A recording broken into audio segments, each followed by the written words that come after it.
Namaste, people. Welcome to the show Get Set Green. I'm your host, Pooja R V. In this episode of Everyday Change Makers, we have Saranayaki, who is a wildlife enthusiast and also does volunteer work in various other workshops for wildlife related activities. And we'd like to hear from Saranayaki. Hello, welcome to the show. Thank you. And we are so glad to have you, Sarah, here today. Thank you. So, could you please help us understand about yourself? Small introduction Okay. of you. Yeah. Hi, my name is Sarah, and I love wildlife and marine life. And the most I started off with birding, so that's the best thing to start off with. And then slowly I started improving and like go on for like reptiles. And then after that, I also did marine life. Like I learned a lot more about marine life. And then like yeah, that's all about me. I just love wildlife. Yeah. So, as we see, Sarah is quite interested in understanding the basic, let's say, the nature of marine life, aquatic animals, and also the wildlife part of it. So, Sarah, can you tell me? Like, I also understand that you are being homeschooled. Yes. So, you don't have the, let's say, tension and gunget of going to school every day. Yes. So, could you share your journey? How will you spend your days in the, let's say, spanning the week across? Yeah. So what I do is like thrice a week I will go to PRANI. It's a PRANI the pet sanctuary. So I go volunteer there. And whenever my mom needs to go to farms and all that time, I also go to the farms. And also like once thrice a day I also like do like I do math, science, and English. So I do study every time because like we need to keep studying even though you're in wildlife. And So your mom will bug you then, like you cannot skip the maths and science part of it. she doesn't bug me, like she doesn't do No, I anything. want to get some tea, so Yeah. I'm anyway My mom asking you. doesn't tell anything. I just go and do my work. And Mm. whenever it's my study time, whenever I feel like to study in that time, I just go and do the studies. Yeah. So can you tell us, like, since you mentioned about Prani, what is the organization about and how do you, let's say, volunteer there? Yeah. So, Prani the Pet Sanctuary is a place where all rescued and surrendered animals get a home to live. And what and all I do there is like feeding, cleaning, and helping. Like they make tours so everybody can see what animals are there, get to interact with them, and they get to learn what they do, what they eat, are they dangerous or are not dangerous. So like many people are feared about animals, so this place can get out, they can get out of their fear because they're all handled and they're all safe to touch. And this place also is like it's very quiet and it is very what do you say, like it's very green and it's very like we feel very safe with the animals. So yeah. I feel very safe with all the animals, and my favorite creatures there are the dogs and the snakes. Oh, snakes. Yeah, like there are many surrendered or pet snakes that they cannot handle, or like they grow very big that they cannot be handled. So they give it here, or like they're rescued also. Like sometimes they're like very half injured. So the half injured creatures may die. So like if it's very infected also, if you find them, they also get it and come. Okay. And they also, whenever they have, they also get many rescue calls in a week or a month or even a day. Like they get maximum, like minimum, like 6 calls a day. Oh, okay. And they're in Bangalore, they're everywhere. So like there is once we rescued a cobra. You went on the mission to rescue the cobra. Yeah, I was just an assistant. And let me just show you like how big she is. Like I was like an assistant. Okay. So like it was caught on a net. So we just. But that's a great thing, because including me, I'm really scared of it. No matter like how much of sustainability I can talk or being affectionate towards the wildlife, but I do have that fear in me, and it is very difficult for me to, as of now, like to be get ridden of it. Yeah. Having So I'm wondering that for a small lady, like a small girl here, and she's already rescuing, let's say, cobras on a mission. That's great, Sarah. well, this cobra mission was not done in Prani. Hmm. This was done in a place called Kumta. It's in the Western Ghats. Hmm. So we got a rescue call, and that too I had to go with them because we were in the middle of a trip.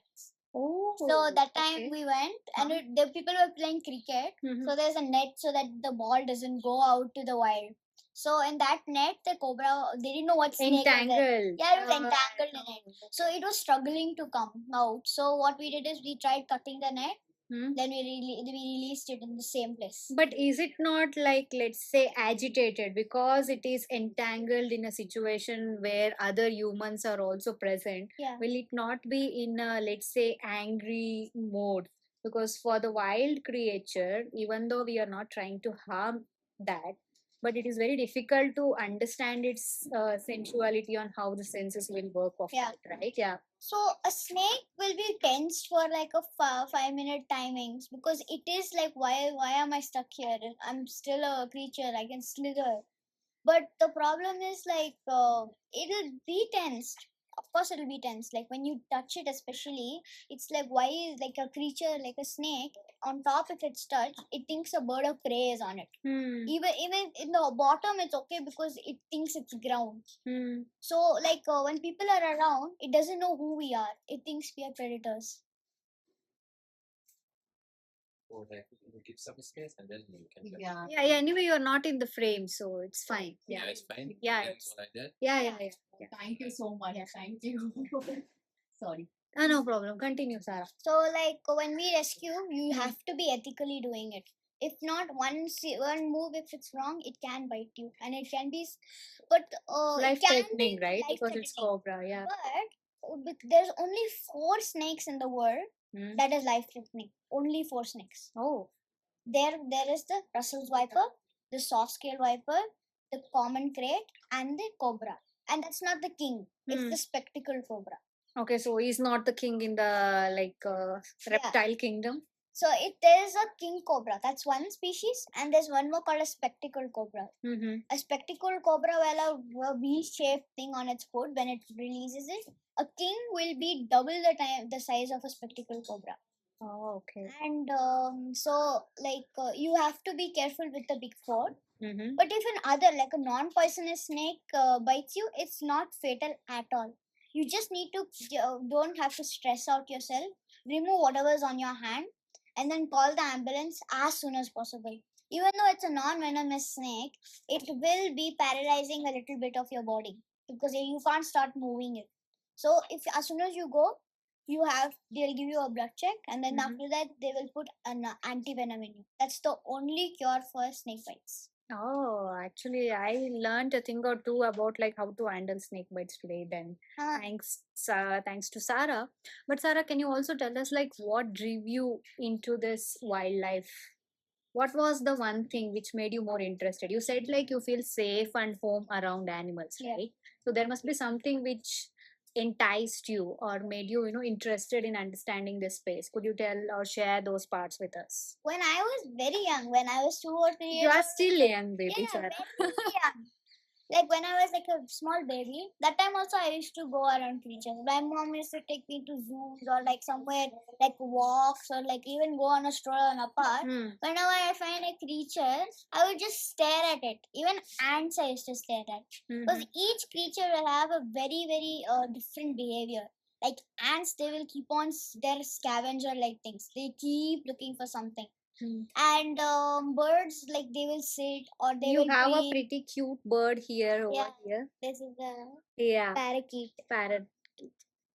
So like bird will sit, preen or eat or it will sleep. These are the 4 things a bird does. So each creature you keep seeing will have something different you see. Like for example, once I saw a common crate. That is one of the venomous snakes. So that time there's another snake called a wolf snake. These two will look very similar. Okay. Because why does the wolf snake look like a common critter? So that any Like creature will, camouflaging. No, or like, biomimicry? What is it? yeah, biomimicry. Okay. So like a I got one right. so like a wolf snake imitates a common trait because the common trait is venomous, so nobody will mess with the common trait. So the wolf snake will imitate it, so that will not be eaten. Yeah. So like it's hard to identify, like, but wolf snakes will have one line and they'll have a pretty big gap and then have another line. But a common crate will have two bands together and then there will be gap of black and then there will be two bands together. So you can identify with those two differences. Oh. Yeah, and also maybe sometimes what happens is for majority of us, we get so scared in the situation, we Yeah. forget to understand the basics of Yeah. that. So, and it also depends on us, like quick reaction, right? Hmm. How like your reflexes are like maybe modified in a way that you get like really scared whenever you see snake. But as you rightly mentioned, like only four are venomous, majority Yes. of them. So it's like maybe we can give some benefit of doubt to snakes when we see, also including myself, because I'm no big person who can understand this area. So Sarah, one thing which I felt like intriguing question for me was, you went to Western Ghats, on a mission to save this cobra. I understand, which is a great thing. Yes. But tell me, like, how was the journey for you in that process? Because I understand you're still young. Yeah. So for you to be on such a mission where a small bite can be a life threatening one, Yes. correct? So how do you handle such scenarios there? So I was not alone. There were like three more people with I me. agree, Yeah. but still, like, is it okay for you? Since you said like it has to be done in an ethical way. Yes. So, is there any place where people can reach out to who are as interested like you in this area? Is there any way for that? Like you are asking like how to people to learn. First part is like, how did you get into it? And second part is like, is it okay for kids like you to be part of it? It depends on who you are. It should be a person who is an expert at being handling, Hmm. like, or they have to be like a rescuer, Hmm. and they should also say okay for you to help. So what I did is I only held the tail so that it doesn't wrap around the other person's arm so that he can start cutting the net. So that's what I did. I was never near the face Hmm. because the face is the most fatal part. So when I am, of course, I'm a distance with the face. So I only held the tail. So if you are very interested in doing like learning and handling snakes, you can go to KRRC. It's Kalinga. Like I forgot the full form. It's okay. We'll attach it in yeah. the bio so that you can Yeah. refer there. It's KRRC or ARRC. There's two different ones. You can go on courses like young natural, like young program for the kids. There's Mhm. one Mhm. that happens maybe in the summertime, Mhm. and there is also one for like above 18. So they can go and they will like help in the expeditions. They will learn deeper into the world of snakes and all. So yeah. And the first part what you were asking is how did I go into liking snakes was like they're the most fascinating creatures. They can be found on the top of a tree or they can be found in water or they can even be found on a rock. Were you never scared of, let's say, snakes at any point in time? I was quite scared before I learned how was a snake behavior is. When you learn the behavior of a snake and you know what snake it is, you're confident that you know what to do. For example, or if a saw-scale viper, another venomous snake, is in front of you, you know that, and you always stay back, but you know that what's attack. So this saw-scale viper is this tiny, and it curls up into this tiny ball. Oh. Like this tiny ball. So what its attack is, it'll directly just come and take and go. But you know that. So it's so interesting to see that creature there. So basically, she's trying to say that sometimes humans' behavior may be a little surprising, or there may be a, let's say, thriller element added to it, which we cannot maybe, let's say, anticipate. Yeah. But there are many chances where, even though these creatures look not so scary, but like, yeah, venomous, I can say, but they have a predicted behavioral aspect. So Sarah or people like Sarah can handle them really well, right? Yeah, even people who are interested. Yeah, that is correct, right? Also help us understand if, let's say, any kid watching this, if they want to be in any of these workshops or would like to, let's say, participate in these nature related activities, what can they do? And especially for this is for Bangalore. Yeah. Yeah. So you can really start off with butterflies or birds. These are like, they stay for at least 30 seconds for you to observe them. And they also, you can name, if you're going on bird walks or butterfly walks also are there. If you, Oh, butterfly walks. I have heard of nature walks, but I didn't know about butterfly walk. there's something Where is called, it? Where is it happening in Bangalore? there is one place called Dursena Palya, Mm-hmm. and there you can go in the Bangalore Butterfly Club. There's a group, and in that you can ask for the Dose Palya walk, which happens every Sunday. And they will go and they will count how many butterfly species they see, how many butterflies they see. So you will get to see many different species of butterflies, and you will get to know about them also. That's so cool because as of now, I was aware of this nature walks, which happens quite frequently here in Bangalore. Then, could you also tell us? You mentioned workshops, right? Yeah. If you can name a few, which will be helpful for the listeners, so if they Yeah. want to participate in those. Yeah. In PRANI the Pet Sanctuary, every summer they will have something called as Young Naturalist Program. So they will teach you all the life skills, or like even like how to about the animals, their diet. Like they're mostly about the exotic animals, but one day you will go on trekking and you learn about the creatures around Prani, and like you will understand the behavior of what the birds or how they handle the exotic species in Prani. And also you will get to learn some like making some pug marks, like when you're going on a trail, if you find a pug mark and you want to like go home or go to the research lab and see what it is, Mm-hmm. you can learn about that too. So yeah. So these are few avenues which Yeah. anybody in staying in Bangalore Yeah. can access if they are really interested in exploring the nature related activities, right?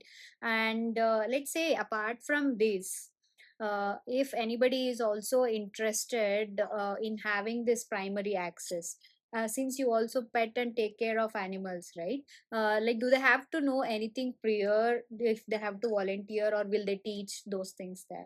If you go there and you don't know much about animals also, they will teach you, or they will be assisting you along. Or if you're really confused, you can go ask also. So they're very open for volunteers to come to.